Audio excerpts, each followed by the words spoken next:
함께 해주셔서 다들 포기하시고, 그래서 제가 먼저 감사의 말을 좀 전해볼까 하고요. 영화 보시면서 아마 과거 생각도 많이 나셨을 거고 지금 또 옆에 있는 친구들 생각도 많이 났을 것 같다는 생각이 들었습니다. 그래서 각자의 기억 속에 있는 친구를 좀 소환해보는 그런 시간도 되지 않았을까 하는 생각을 미루어서 해보게 되는데요. 오늘 영화에 대해서 많은 얘기를 해주실 연출하신 이화민 감독님과 또 이상희 배우, 김슬벽 배우님, 그리고 또 영화를 특별히 지원해주러 오신 최희석 배우님까지 모시고 이야기 나눠보도록 하겠습니다.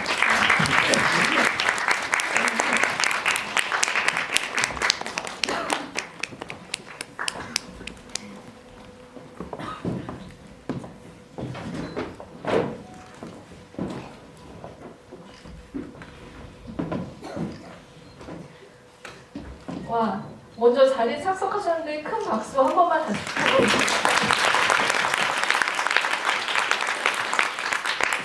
이렇게 또 세 분과 감독님께서 앉아 계시니까 마치 좀 한 영화에 같이 나온 어떻게 보면은 영화에 나오지 않았지만 또 다른 친구가 오늘은 한 분 더 계신 것 같다 이런 생각도 드는데요. 네, 감독님 먼저 이렇게 많은 분들이 개봉을 축하해주러 그리고 영화를 보러 와주셨어요. 매일신이라는 두 글자가 떴는데 인사 먼저 좀 드리면서 시작해볼까요? 네, 안녕하세요. 오늘 특별한 날인 것 같은데요. 특별한 날에 이렇게 함께 해주셔서 너무 고맙습니다.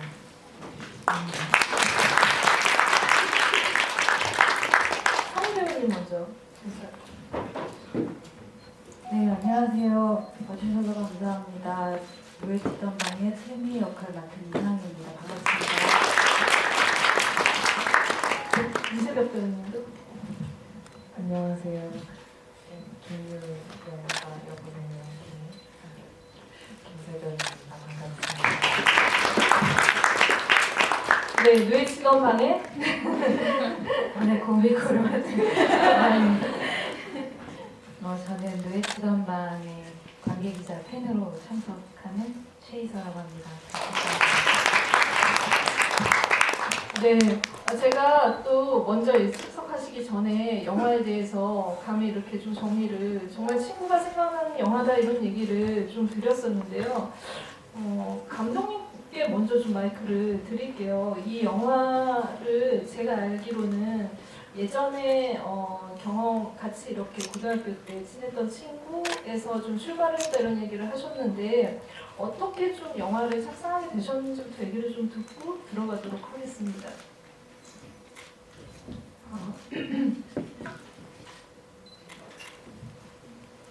그 단편 작업을 하고 나서 이제 장편을 함에 있어서 무슨 얘기를 할 수 있을까 생각을 했을 때 제 자신에서부터 출발하지 않으면 안 될 것 같았고요. 왜냐하면 제가 과거를 제대로 바라보지 못하고 있더라고요. 그래서 마음 상태가 너무 왜곡이 되어서 다른 얘기를 한다는 것은 말이 안 된다, 자기 모순이다 그런 생각이 들어서 마음의 평화를 찾고자 이 작업을 하게 됐고 이제 그러함에 있어서 이제 이렇게 많은 친구들이 등장하는 것은 저도 모르게 고립된 상태를 자초했던 게 있는 것 같고 그로부터 벗어나는 과정에 있어서 친구를 많이 찾게 됐던 것 같아요. 그래서 친구들이 다 어디 갔을까 하는 과정이 있었던 것 같습니다. 감독님께 좀 연출의 변과 같은 말을 좀 들어갔는데 어떻게 시작하게 되셨을까 이런 얘기 드렸는데 저는 그 최희서 배우에게 좀 마이크를 드리고 싶어요. 사실 이제 또 다른 작품, 참여하지 않은 작품의 어떤 그 작품에 대한 얘기를 한다는 게 좀 조심스러울 수도 있는데 지지하는 마음이 더 크지 않았을까라는 생각이 들어요. 이렇게 이 자리에 나오기까지는. 그래서 누에치던 방에 어떤 지점이 끌렸고 어떤 점을 좀 높이 잡고 어떻게 좀 정의를 내릴 수 있을지 배우님께 좀 얘기 들어보도록 하겠습니다. 네, 저는 평상시에 이제 저희끼리도 지지하고 팬인 배우분들이 있으실 수 있잖아요. 그런 배우분들을 이신 이상희 배우님과 김세력 배우님이 출연하신다는 게 좀 컸고요. 그리고 뇌치전방이라는 제목과 포스터의 그 인물들의 구조가 굉장히 좀 많이 끌렸었던 것 같아요. 뇌치전방을 이제 쳐보니까 뭐 저희 영화 처음에도 나오지만 잠실이라는 지역에 어떻게 유래되었는지에 대한 말이었고 그저 가벼운 마음으로 보기 시작했는데 사실 보고 난 다음에는 좀 마음이 많이 슬펐어요. 저도 연락이 끊기고 기억 속에서도 잊혀졌던 친구들이 소환되는 느낌이었고요. 그리고 제가 혹시 누가 될까봐 조금 적어왔는데 고민을 하겠습니다. 제가 어쩌면 저는 괜찮다고 생각하는 관계 속에서 사실은 숨통이 트이지 않은 채 살고 있었을지도 모른다는 생각을 했는데요. 특히 입주와 성숙의 관계랑 미희와 미희 부모님의 관계가 어떻게 보면은 일상 속에서 그냥 참고 버텨왔던 관계들이 이렇게 무너질 수 있겠구나라는 생각이 들었어요.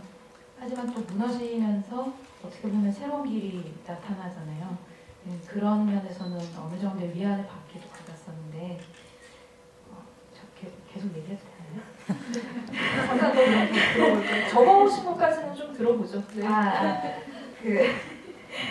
그리고 가끔은 사람들이 새로운 사람이 내 삶 안에 들어올 때 아무런 선입견이나 이해관계 없이 그를 맞이하고 받아들이고 싶은데 그게 잘 되지 않는다는 생각이 들었거든요. 그래서 그게 되는 시절이 이 영화에서는 미희와 금경의 고등학교 시절이고 성숙과 유영이 서로를 아무런 기대나 어떤 이해관계 없이 그저 그 사람 그대로 사랑하고 친구로 지낼 수 있었던 시절이었던 것 같아서 그런 시절이 저도 중고등학교 때였던 것 같고 지금은 누군가를 알게 돼도 이 사람한테 내가 어떻게 보일까? 이 사람한테 밥 한 번 먹자고 해도 되나? 그런 대사 나오잖아요.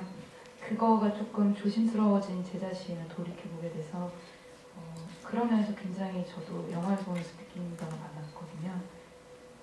이거 마지막은 좀 나중에 또 네, 그러면 첫 페이지까지 읽으신 것만 여기까지 들어보도록 하고요. 그대로 옮기면 글이 될 것 같이 굉장히 정연하게 또 빼곡하게 적어오셨어요. 그래서 다음 장도 더 궁금해지는데요. 일단은 먼저 배우분들께 또 참여하신 배우분들께 또 말씀을 좀 들어보도록 하겠습니다. 저는 진짜 그 최희서 배우가 한 얘기에서 여러 가지 키워드들, 관계들 그리고 또 이제 그 시간을 넘나드는 여러 가지 것들을 얘기를 해주셨는데 이 영화를 풀어나가는 게 그렇게 단순하고 쉽지 않다라는 생각을 한 번 보면서 하게 되고 두 번 보면서 다시 곱씹어 보면서 그걸 하나하나 풀어나가는 과정들을 좀 겪었던 것 같아요. 좀 체험하고 있다라는 생각이 들었고 많은 것들이 그 안에 뭉쳐져 있다라는 생각이 들었는데 그래서 이상희 배우한테 처음에 시나리오 봤을 때 어땠어요? 라고 물어보니까 저만 어려웠나 봐요. 다른 배우들은 시나리오가 너무 좋아서 선택을 했대요. 라고 하시더라고요. 아니 어떻게 시나리오를 처음에 보셨는지 좀 그 얘기를 좀 자세하게 들어보도록 할까요? 네. 되게 다 하셨어요. 왜 하셨어요? 왜 했냐면 그 감독님을 만나서 얘기를 했는데 감독님이 잠깐 보고 처음 보는 사람이었지만 되게 본 적 없는 느낌의 따뜻한 사람이었어요. 실제로 그러시거든요. 그것은 촬영을 하면서도 끝나고 나서도 지금도 변함없는 생각이고 그래서 이분과 같이 하면 좋을 것 같다 하는 생각을 먼저 했고 대본에서 이해가 되지 않는 부분에 대해서는 그냥 솔직히 얘기했어요. 이해가 되는 부분에 대해서도 솔직히 얘기했고 감독님께서 그거는 같이 작업을 하는 데 있어서 크게 중요하지 않을 것 같다라고 대답을 해주셨고 사실 그 대답이 굉장히 어려운 말이라는 거를 저는 알거든요. 내 대본을 가지고 함께 작업해야 하면 배우한테서 어떤 불안을 볼 수도 있고 그런데도 그것보다 더 중요한 뭔가를 이제 감독님께서도 보신 게 아닐까 생각했고, 어렴풋이 제게는 그것보다 더 중요한 게 그냥 이분과의 작업이었던 것 같아요. 그래서 하겠다고 했어요. 네, 이해 안 되는 부분은 그래도 사람과의 관계를 위해서 조금 넘고 가는 산이었다는 생각이 들기도 하는데요. 그만큼 이 영화를 작업하는 동안에도 그 관계라는 키워드가 떠나지 않고 간다라는 생각을 했고, 사실은 김세벽 배우와 이상희 배우가 처음 좀 이렇게 만나게 된 계기도 지금 굉장히 두 분이 친한 걸로 알고 있는데 누에치던 방의 촬영을 통해서라고 저는 알고 있어요. 그래서 새벽 씨한테도 이 작품이 각별할 거라는 생각이 드는데 이상희 배우와 달리 처음부터 이 영화의 그 각본의 뛰어남을 알아보신 분이시잖아요.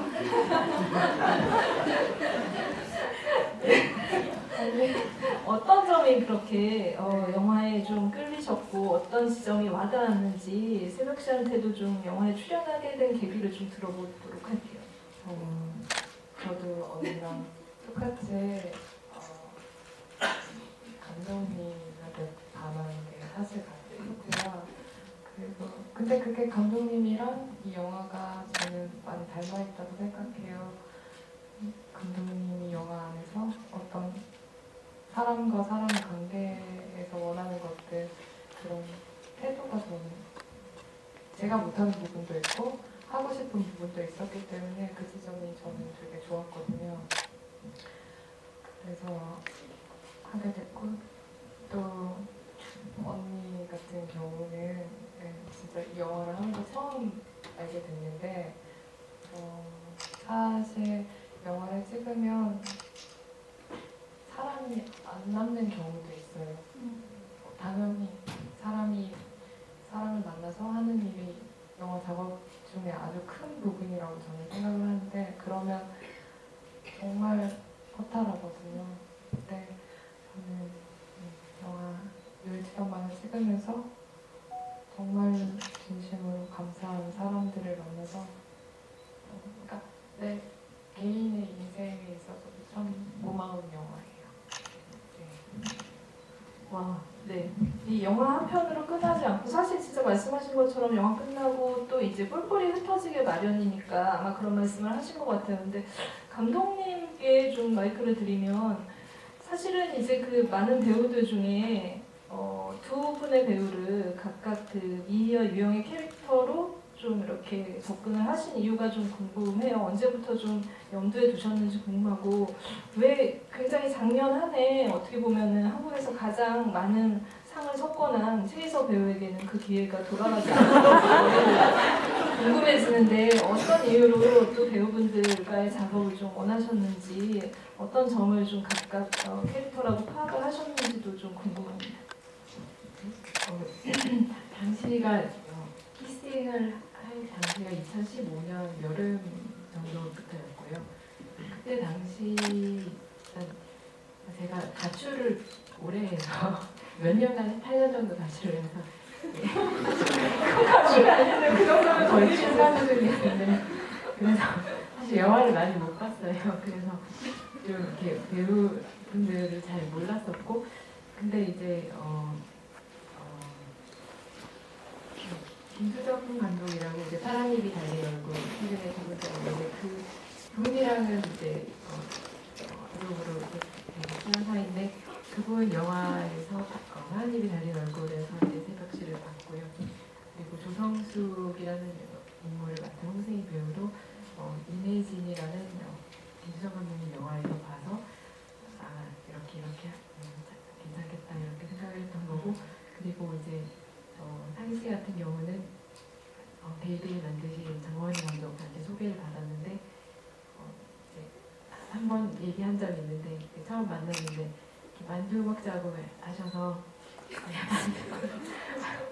만두 들고 이제 커피숍에 갔는데 이게 아무런 거리낌 없이 드시는 모습을 보고 정말 자유인이라고 자유인이라는 생각이 들어서 생이 그런 자유의지가 있는 상태에서 이렇게 억압을 받는 것을 이제 살짝로 좋지 않을까 그런 생각을 했었고, 또 걸음걸이가 예사롭지 않죠. 네, 굉장히 매력적이라고 느꼈고요. 네, 뭐 제가 흉내는 낼 수 없고 일자로 걷지 않습니다. 정말 어디로 튈지 모르는 그런 어떤 에너지를 걸어가시는 모습 그런 것들이 굉장히 인상 깊었고 대화하는 데 있어서도 이렇게 뭐랄까요 화산처럼 어디로 튈지 모르는 이런 에너지 같은 것들이 되게 흥미롭고 매력적이고 아버지와의 폭발하는 장면에서는 아마 이제 그런 지점들이 잘 반영이 되지 않았을까 싶기도 하고 이상희 씨한테서 오는 좀 이상하고 독특한 걸 감독님 모두 매력으로 파악하신 것 같다라는 생각이 듭니다. 네. 최희서 씨께서는 만약에 사실은 굉장히 다른 듯한 연기이기도 하지만 저는 이제 두 캐릭터 자체는 어떻게 보면 시대가 다르지만 같은 고민을 안고 있고 어떻게 보면 같은 인물일 수도 있겠다라는 생각을 했는데 그들이 표현하는 것들이 조금 방법이 달랐다라는 생각이 들었어요. 그래서 그 두 캐릭터 그리고 두 배우가 연기한 부분에 대해서 좀 평가도 해주시면서 만약 본인이 연기를 하신다면 어떤 캐릭터를 좀 연기하고 싶은지도 좀 들어보고 싶습니다. 제가 사실 아직 개봉 지금 편집을 하고 있는 작품 어바디라는 작품에서 고시 8년차 고시생을 연기를 한 지 몇 달이 안 돼서 미희를 봤을 때 졌다라는 생각이 아니 벌써 아우바디가 이렇게 아니요 2년을 더 벌어서 농담이고요. 저는 사실 졌다까지는 아니고 뭔가 너무 좋은 자극을 받았던 게 저도 저런 식으로 표현을 할 수 있었을 것 같다 혹은 했어도 좋았을 것 같다 하는 저의 아워디라는 영화의 장면들도 떠오르면서 미라는 캐릭터가 굉장히 날이 서 있는 것 같으면서도 말투는 느리고 초점이 좀 나가 있는 것 같은 눈빛과 이런 걸음걸이가 영화에서는 되게 당황하는 듯한 걸음걸이를 봤는데 그런 면에서 저는 미라는 캐릭터가 너무 가슴이 아팠고 너무나 공감을 할 수 있었고 부모님 집에서 밥을 먹다가 화장실에서 소리를 지르는 장면에서는 약간 막 시원하다 못해 좀 아픈 느낌도 있었어요. 그래서 너무나 좋은 연기를 보면 좋은 자극을 받았고요. 사실 김유영 캐릭터는 저는 저거 못할 것 같다는 생각을 되게 많이 했던 게 저는 김세벽 배우님의 눈동자가 굉장히 가끔 유리알같이 보일 때가 있더라고요. 근데 그게 다른 역할에서도 조금 그런 부분은 보였지만 이번 역할에서는 특히나 약간 눈동자가 어쩜 저렇게 휑한 것 같으면서도 맑게 빛나지라는 생각이 들었거든요. 근데 그게 어떤 티 없이 좀 맑은 유영의 캐릭터랑 잘 맞닿아 있었고 특히 사실 유영이 아니죠. 성숙의 공연을 보고 홀린 듯 찾아갔을 때 그리고 전화번호를 써준 걸 이렇게 비춰볼 때 그 눈빛을 잊을 수가 없거든요. 저는 제가 저 역할을 맡았으면 저런 건 너무 힘들었어요. 저는 약간 그런 역할을 못 해봐서 상상이 안 가는 역할이었던 것 같고 그래서 사실은 둘 중에 무슨 역할을 할 수 있는 기회가 온다면 고시생은 해봤으니까 유영 역할에 도전해보고 싶다는 생각이 못할 것 같은데 그래도 도전해보고 싶다고 하셨고 감독님은 주지 않으셨고 지금. 아니 저는 감독님께서 디렉팅하신 두 배우한테 좀 약간 이제 유영과 미희의 어떤 부분을 디렉팅하신 부분에 대한 얘기를 들었었어요 먼저. 근데 김세벽 씨한테는 최대한 잠을 푹 자고 오라고 주문을 하셨다고 했는데 아마 여고생의 지금 유리알 같은 맑은 눈빛은 거기서 나왔을 수도 있겠다라는 생각이 들고요. 상희 씨한테는 최대한 버석버석 마른 감정을 좀 가지고 와라. 그런 느낌, 건조한 느낌을 가져오라고 해가지고 핸드크림을 많이 바르고 그러니까 핸드크림을 안 바르고 가는 그런 메소드 연기를 했다라는 얘기를 들었어요. 두 분께 캐릭터에 접근하는 얘기를 한 번만 일단 좀 들어보도록 하죠. 그러니까 상희 씨 먼저 좀 들어보도록 할까요? 캐릭터에 접근. 어떻게 접근하셨는지 좀 방법에 대해서 좀 얘기를 듣고 싶어요. 그러니까 약간 어떻게 보면은 미희 같은 경우는 굉장히 내리깔고 있는 눈, 그러니까 마주치지 못하는 차마 사람들을 그런 모습들이 인상적이었거든요. 그래서 그런 동작이나 이런 것들도 많이 좀 개발을 하시고 많이 연구하셨을 거라는 생각 들었습니다. 네. 제가 그냥 평소에도 좀 어렵게 받는 질문이 어떻게 연기하세요거든요. 저 정말 잘 모르겠어요. 제가 어떻게 하는지. 근데 최근에 타이레이드도 살짝 듣는 경험을 했었는데 어쩌면 그냥 어떤 키워드만 하나만 가지고 가는 것 같은데 그냥 이 친구에게서 이제 제가 처음에 가지고 갔던 키워드는 단절이었던 것 같아요. 그리고 거기서 영화에서처럼 그리고 제가 어떤 리뷰에서 봤는데 마인드맵 같은 느낌이었다고 했는데 저도 만약에 연기를 한다면 그런 식으로 이렇게 단절에서부터 이렇게 하나씩 가지를 갔던 것 같아요. 그리고 그거 기억나요. 감독님한테 들었던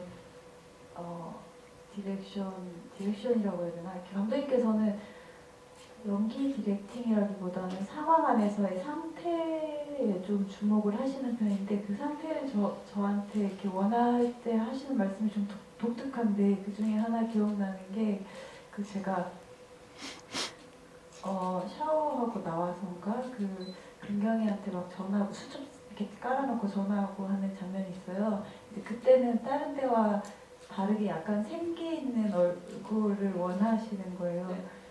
씻고 오면 된다. 샤워하고 왔어요. 그래서 씻고 오면 된다. 그래서 씻고 왔어요. 씻고 온게 아니에요? 아니 그러니까 감독님께서 그런 뭐라고 해야 되지? 분명히 맞는 말이고 관통하기는 하는데 제가 듣기에 되게 생경하고 독특한 표현을 많이 하세요. 그런데 그게 맞는 것 같아요. 씻고 왔더니 좀 예뻐졌더라고요. 아니 사실은 진짜 그 어떤 의미에서 다 이제 난점을 가지고 있는 캐릭터긴 하지만 이 영화의 그 모호함을 이렇게 가중시키는 캐릭터는 사실 유영 캐릭터예요. 왜냐면 유영이 다시 이제 똑같은 얼굴의 김세벽 배우가 이 두 가지 역할을 했을 때 관객들이 처음에 어떻게 따라가야 될지 미희가 유영을 쫓아갈 때 유영이 아니죠. 그 여고생을 쫓아갈 때 어떻게 내가 어느 길로 가야 될지를 처음에 길을 잃게 만들기도 하고 결국 다시 길을 찾게 만드는 역할도 유영이라는 생각이 드는데요. 그래서 아마 이제 연기를 할 때 본인 스스로도 굉장히 어떤 톤을 잡기가 힘들었을 것 같다는 생각도 미루어 짐작하게 되는 것 같습니다. 네, 그래서 김세벽 배우에게도 좀 얘기를 들어보면 좋을 것 같습니다. 저는 그냥 감독님이랑 얘기했을 때 이 사람의 상태에 대해서 많이 얘기를 했던 것 같아요. 그러니까 키워드일 수도 있는데 엄처럼 감독님이 처음 만났을 때 제일 많이 하셨던 얘기가 자기 검열이라는 단어였거든요. 그래서 자기 검열이 없는 상태. 저는 자기 검열이 좀 있는 편이고 같이 얘기를 나눴을 때 감독님도 저와 비슷한 쪽이었거든요. 그래서 저희가 영화를 찍으면서 같이 자기 검열이 없는 상태를 만들어보고 경험을 해서 조금 더 나아져보자 라는 얘기를 했었어요. 그래서 그거를 좀 많이 신경 썼던 것 같아요. 감독님도 어릴 때는 서로 이렇게 누군가에게 다가가는 거리감 자체가 지금에 비해서 훨씬 더 가깝던 걸 얘기하시면서 저도 돌이켜보면 저도 낯가림이 있지만 그래도 그때는 조금 더 마음을 쉽게 열었던 것 같긴 하거든요. 그런 것들, 그래서 입술 처음 만날 때도 바로 이렇게 다가갈 수 있는 거침없는 것들, 그리고 정령이란 단어, 그 단어를 많이 썼었는데 감독님께서 가지를 가지고 계속해서 찾아갔던 것 같아요. 그럼 저도 또 시나리오 상에 나와 있는 거나 상황이나 뭐 이런 감정들을 모일 때는 감독님한테 물어보시면 감독님은 정말 최선을 다해서 마음을 다해서 설명을 또 해주시거든요. 그래서 같이 그런 식으로 작업을 해줬던 것 네, 배우들의 연기 어떻게 보면 연기 어떻게 접근했는지 이런 얘기들도 들어봤는데요. 저는 이제 그 이 자리에 나와 있지 않지만 그 영화 속에 등장했던 죽은 어떻게 보면 뽕나무 그 마찬가지로 친구들과 마찬가지로 하나의 어떤 캐릭터를 형성하고 있다라는 생각이 들었고요. 이 노예치던 방이라는 제목도 그 뽕나무 잠실의 어떤 지명이잖아요. 그래서 감독님께 이 공간이 가지는 의미에 대한 얘기들을 좀 들어봐야 할 것 같은데 어릴 때 어떻게 보면 가장 친했던 나랑 뭐든지 다 나눌 수 있을 것 같았던 심지어 이에 낀 고춧가루까지도 거울 대신 서로 비춰볼 수 있을 정도로 친밀한 관계에 있어서 그들이 같이 함께하고 있는 공간이라는 게 어떤 의미인 건지 그리고 어떻게 보면 잠실은 우리가 잘 알다시피 서울에 사는 사람들이 알다시피 계속 지속적으로 어떤 변화하는 개발로 인해서 변화하고 모습이 바뀐 공간이잖아요. 그게 지금 영화에 나오는 캐릭터들과도 좀 유관하다라는 생각이 들었거든요. 그래서 어떤 의미에서 잠실에 접근을 하게 되신 건지 감독님도 잠실에서 자랐을 것 같다라는 생각도 들고 네. 실제로 그 잠실에서 그 고교 시절, 중등 시절을 일부 보냈었고요. 그 일대에서 보냈고 그게 제목으로 자리 잡게 된 것은 물론 이제 제가 주로 설명하는 거는 사후적인 해석으로는 이제 세 가지. 첫 번째는 이게 시간적으로 이제 어떤 전 단계를 얘기할 수 있다.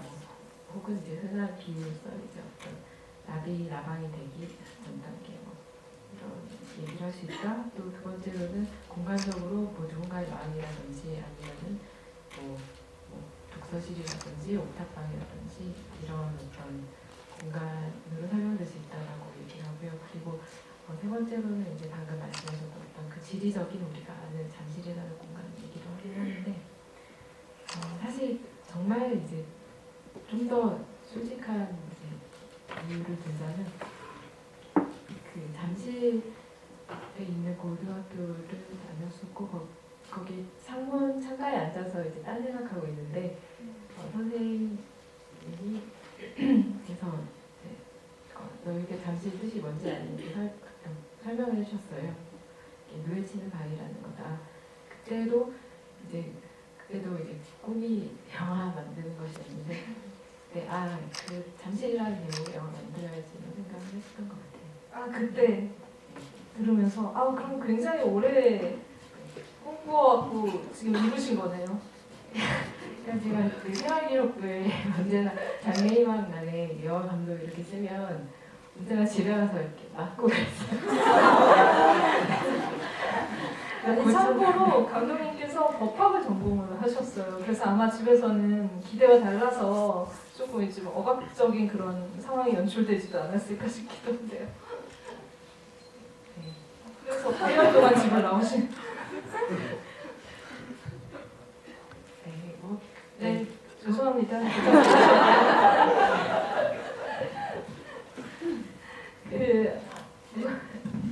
노래방에서 자는 모습이 생각이 나는데 혹시 경험이 있어요? 저런 기발한 생각을 할 수 있었더라면 저도 노래방에서 잤을 텐데 그런 생각이 들어가지고 도시에서 좀 늘어놓고 싶을 때 제일 저렴한 방법이 노래방인 것 같더라고요. 벤치 같은 데는 좀 애매하니까 노래 틀어놓고 자면 감사합니다.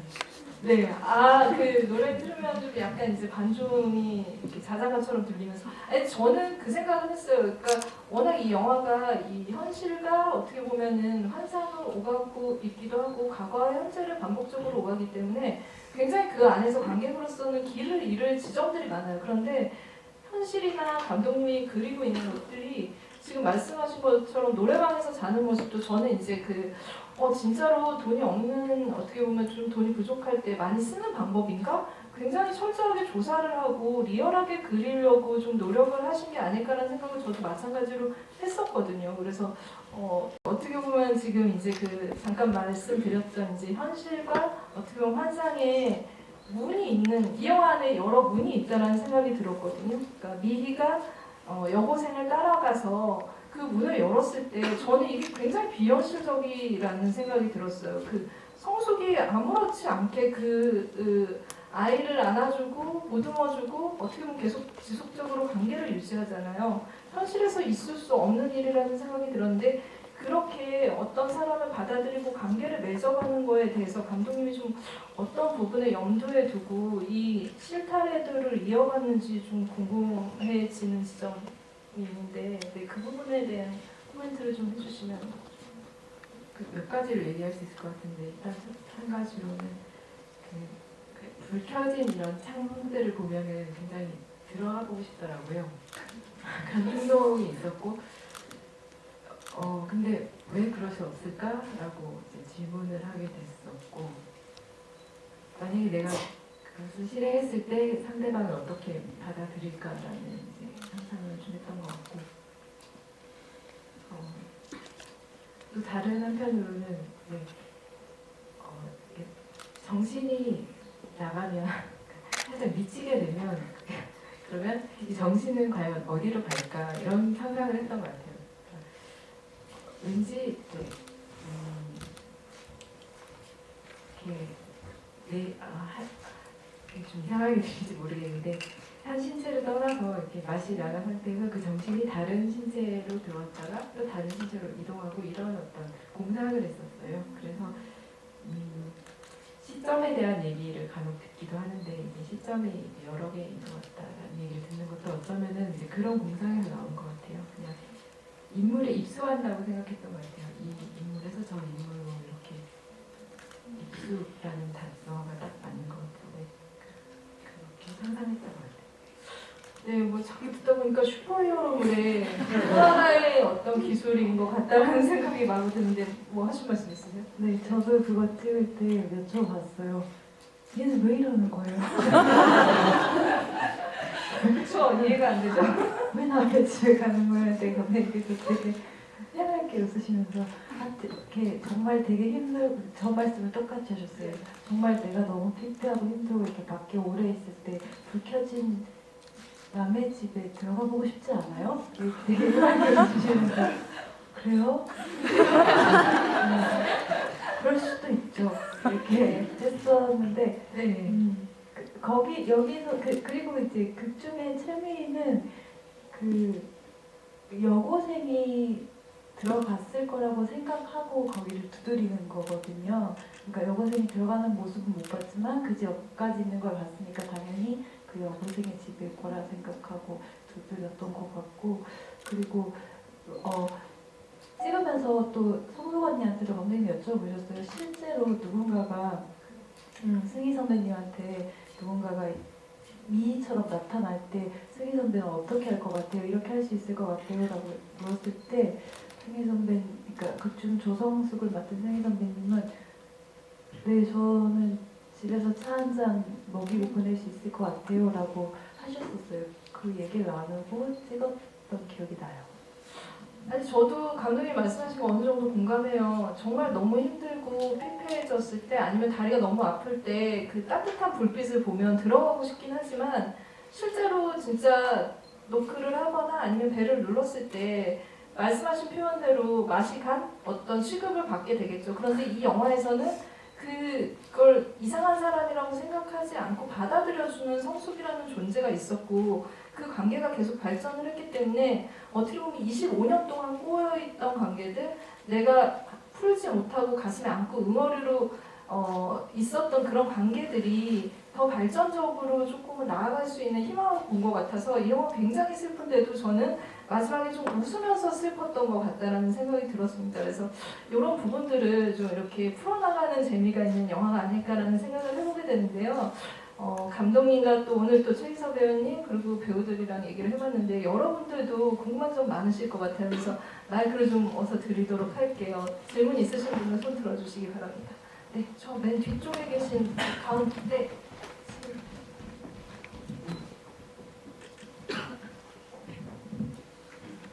네, 저는 영화 잘 봤고요. 참 궁금한 게 많은데 뭐 이제 딱 한 가지만 여쭤보겠습니다. 네.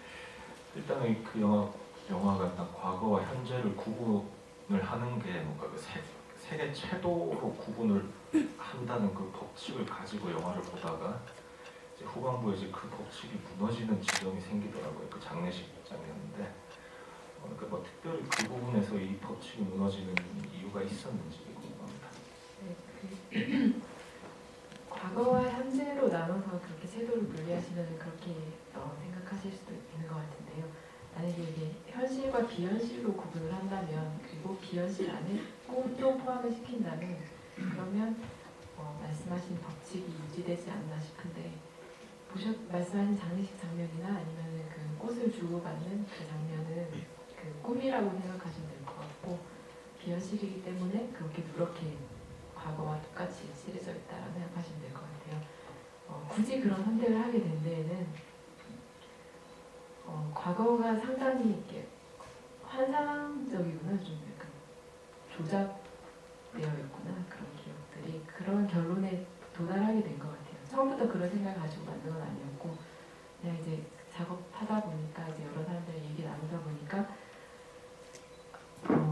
상당히 그냥 과거 친구에 대한 그리움도 상당히 좀 노스텔지어적이고 환상적인 그런 부분이 많구나, 벗어나고 싶다 생각까지 했던 것 같아요. 그래서 더 명확하게 구분하려고 애썼던 것 같아요. 질문 받아보도록 하겠습니다. 질문 있으신 분? 네.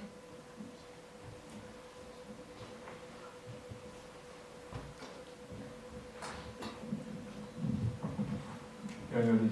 저는 이 영화를 두 번째 왔는데 좀 제가 아무래도 이게 독립 영화고 이게 세트가 아니다 보니까는 이게 촬영하는데도 좀 제약이 있는 부분이 있어서 제가 질문 드리는데 맨 처음에 이제 김철 배우가 이제 이사하고 나는 부분과 그다음에 나중에 이상 배우가 어떤 인물 보고 이제 그런 지하철 그런 씬을 찍을 때 이제는 아무래도 이게 오픈된 대학도 아마 뭐 촬영에도 받을 수도 있고 연기하는데 아마 이 세트 가는 거 이러니까는 좀 힘들 것 같은데, 그런 본인에 대한 에피소드라든지 힘든 연기할 때 힘든 분이라든지 이런 부분을 얘기해 주실까요? 이상희 씨한테 드릴까요?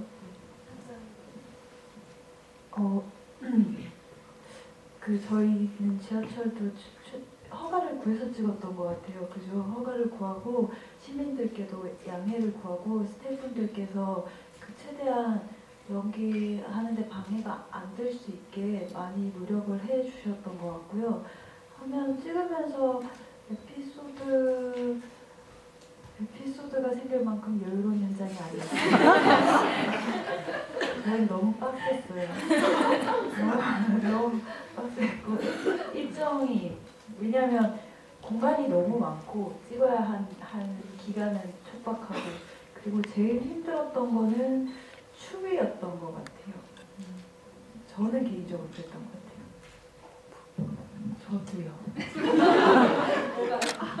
한강이 너무 추웠어요. 네, 정말 너무 추워가지고 참 좋을 때 촬영하셨죠? 대사를 제가 하는 걸 나면 내가 뭐라고 했는지도 모르겠는 거예요. 그러니까 입이 너무 얼어가지고 너무 아니, 얘 그거 찍고 와서 저한테 언니 저 너무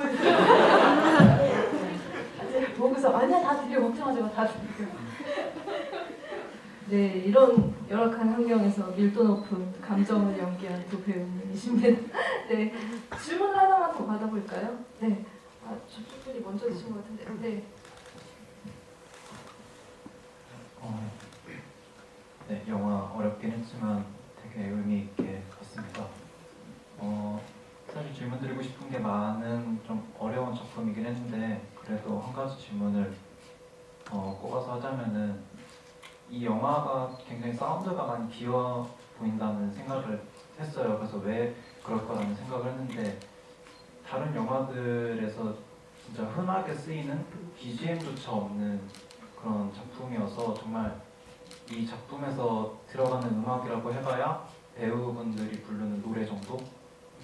그 정도밖에 없고 전체적으로 이제 대화를 함에 있어서 중간중간 침묵이라던가 정적이 많이 흐르는 작품이기도 한데 이런 식으로 좀 굉장히 정적으로 흐르는 작품에서 그 음악이 흔한 잔잔한 BGM조차 없이 이렇게 아주 최소한의 사운드로만 그렇게 연출을 하신 어떤 의도, 이유가 있으신지 궁금합니다.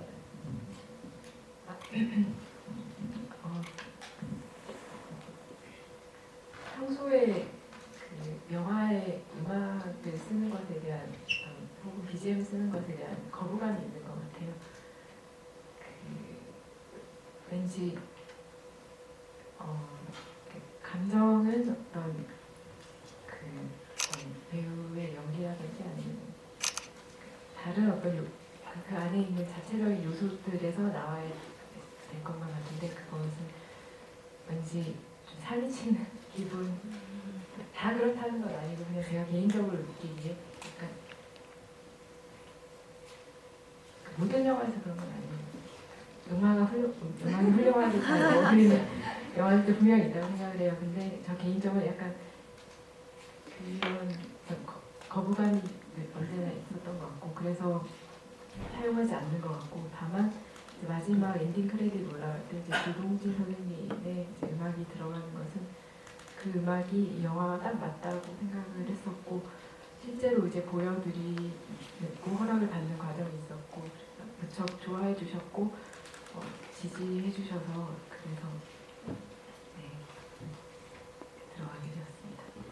네, 저는 그 약간 이렇게 뭔가 음소거한 것 같다는 느낌 굉장히 많이 받았거든요. 저도 그리고 이 시공간이 그래서 더 어떻게 보면 모호해 보이는 그런 역할도 한 것 같은데 저도 마지막에 그게 조동진 조동진 가수의 음악이 탁 나왔을 때 뭔가 이렇게 참고 있던 숨이 팍 터지는 것 같은 그런 느낌 많이 받았어요. 그래서 아마 의도적으로 그 음악을 강렬하게 사용한 것 같다는 생각이 들어서 인상적이긴 했습니다. 질문은 여기까지 오늘 받아보도록 하고요. 오늘 이렇게 개봉날 또 관객분들과 이렇게 많은 관객분들과 그리고 감독님과 배우분들 그리고 또 최희서 배우까지 함께 이렇게 이야기를 나눠봤는데 마지막으로 좀 큰 인사를 좀 들어봐야 될 것 같아요. 개봉을 앞두고 이제 시작된 그런 소회 그리고 또 오늘 이렇게 같이 이렇게 이야기를 나눈 소회도 좀 같이 들어보도록 하죠. 그럼 어느 분부터 얘기를 할까요? 감독님 먼저. 네. 저 적은 게 있는데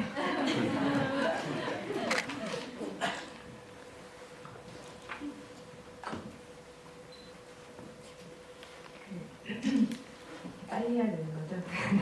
빨리 읽으시려고요? 아니면 한 장을 다 써왔는데 이게 다 해서 어려워서 요약할게요.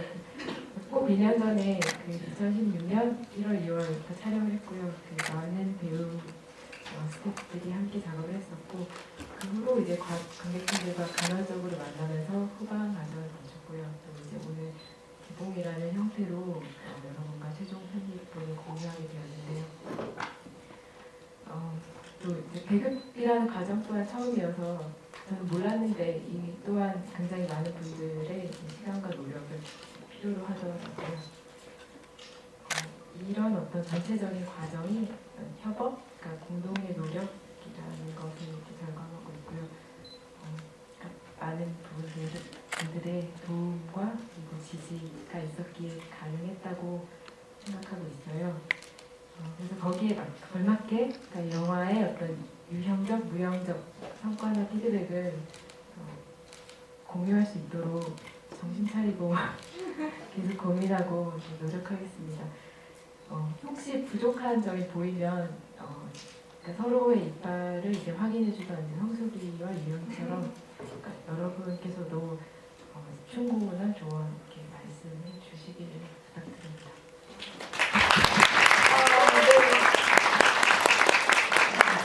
약간 수상소감 같다라는 느낌이 들 수가 없는데 관객분들이 누에치던 방의 친구가 되어줬으면 정말 좋을 것 같다라는 생각이 들고요. 또 김세별 희석 씨부터 먼저 얘기 들어볼까요? 네.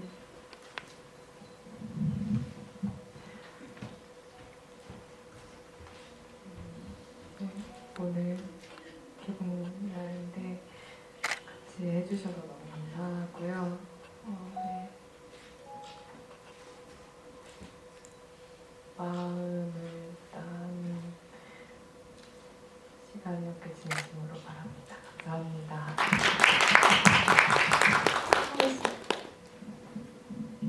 그 말 너무 좋은 것 같아요. 노예치던 방의 친구가 되어주실래요? 네, 그 말 너무 좋은 것 같습니다. 친구는 진짜 입소문이죠. 좋은 친구는. 네. 그리고 오늘 자리에 함께 해준 희서 씨 너무 고마워요. 저는 희서 씨의 얼굴을 동주라는 영화에서 처음 보고 정말 되게 인상적이었고, 그리고 박열을 보고서 저는 그 희서 씨가 유영이를 보면서 나는 저 역할 못하겠다 생각하셨다고 했는데, 저는 박열을 보고서 저 역할은 진짜 내가 못하겠다. 저 역할은 역할뿐만 아니라 저 배우의 주체성이 너무나 이렇게 확고히 그 역과 붙어 있다. 그래서 저 되게 놀랐어요. 되게 좋았고, 그래서 같은 샵이었거든요. 아니 영화는 일찍부터 봤고 같은 샵이어서 그 시상식에 몇 번 계속 같이 갔잖아요. 옆에 딱 봤는데 희서 씨가 이렇게 바꾸게 계신 거예요. 그래서 제가 제 거 봤던 거 잠깐 멈추고 가서 이제 되게 부끄럽게 인사를 하고, 영화 너무 잘 봤다고 인사를 하고, 오늘 만나서 얘기를 많이 나눴는데, 또 얘기를 나누니까 내가 보던 이미지와 내가 추측했던 이 배우의 색깔과는 또 다른 되게 예상하지 못했던 그런 친구라서 그것도 되게 반갑고 그랬어요. 그래서 오늘 같이 자리해줘서 너무 고맙고, 그리고 노예치던 방의 친구가 되어주시고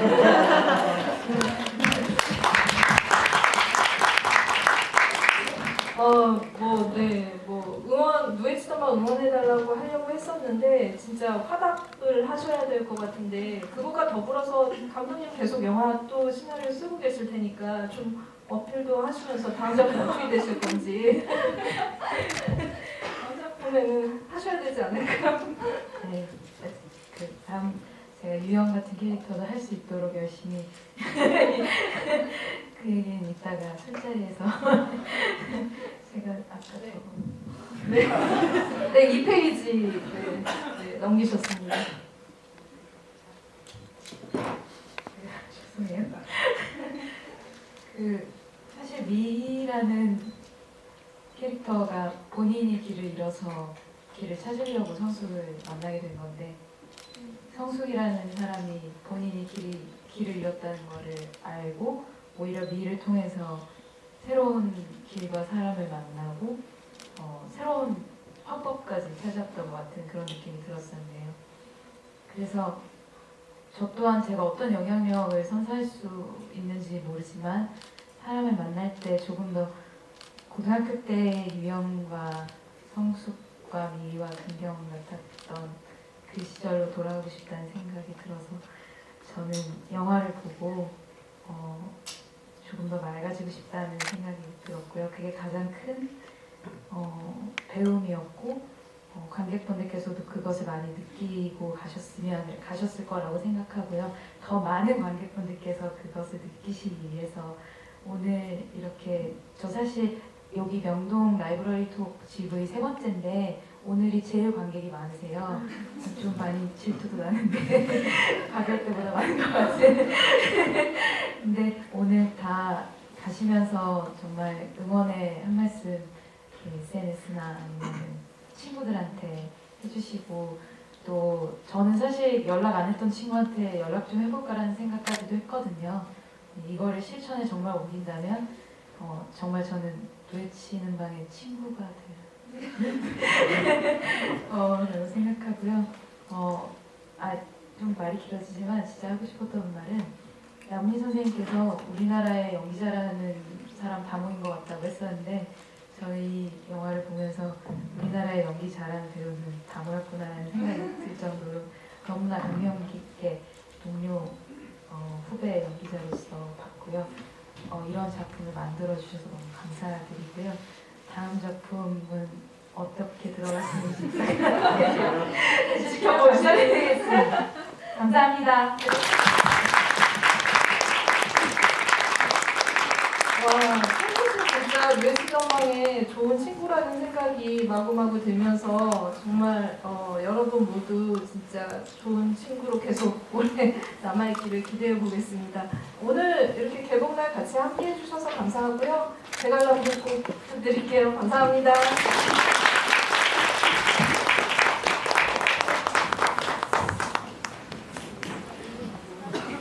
정시간 함께 해주셔서 감사드립니다. 출구는 뒤에 계단 타고 내려가시라고 하시고요. 발생된 쓰레기는 앞에 쓰레기통이 비치되어 있으니까 거기에 좀 버려주시면 감사드리겠습니다.